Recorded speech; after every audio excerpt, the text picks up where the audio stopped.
With that in mind, let's burrow a little deeper. And let's just think for a minute about marriage and divorce. And I'm going to give you 4 thoughts, we'll just say, about this. And I hope it's not unsettling to you, or maybe I hope it is. Who knows? Here's the first one. I just want to think for a second about the grace and the joy of marriage, and the grace of marriage. Marriage is a grace. Marriage is intended to be a gift from God. It is intended to be a place of where God's power flows. It doesn't always happen, unfortunately, but it's intended to be that.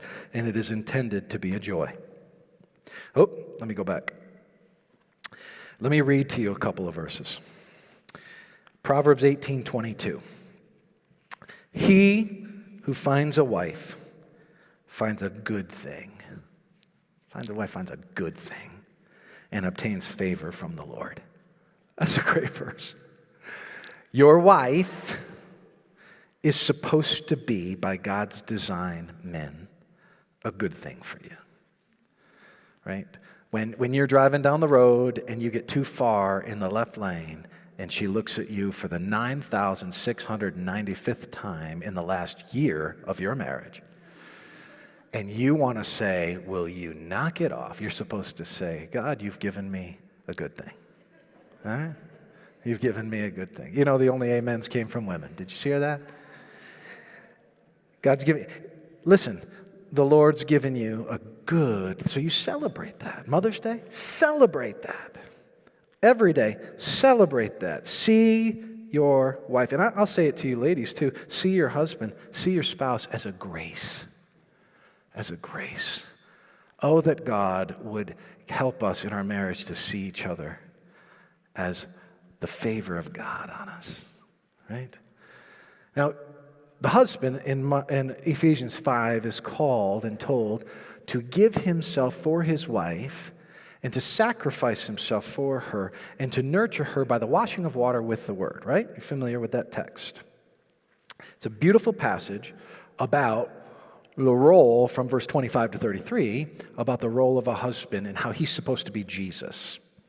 Like he's supposed to look like Christ categorically, and he's supposed to look and say, how do I die so this wife of mine might live?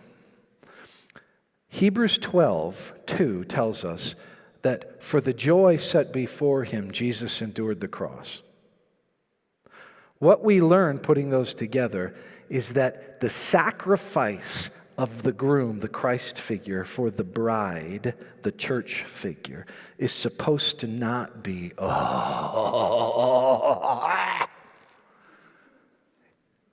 it's supposed to be, I get to. You mean I get to go watch your movie? You mean we get to go where you want to go on vacation? You mean we get to go to your restaurant tonight? We get to hang out with your family? And nobody said amen. Wait, come on now. Yes, get to.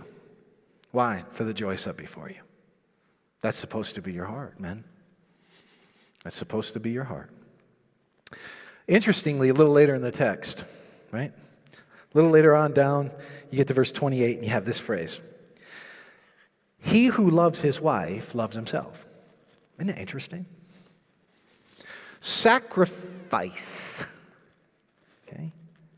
Sacrifice in marriage is supposed to lead to joy.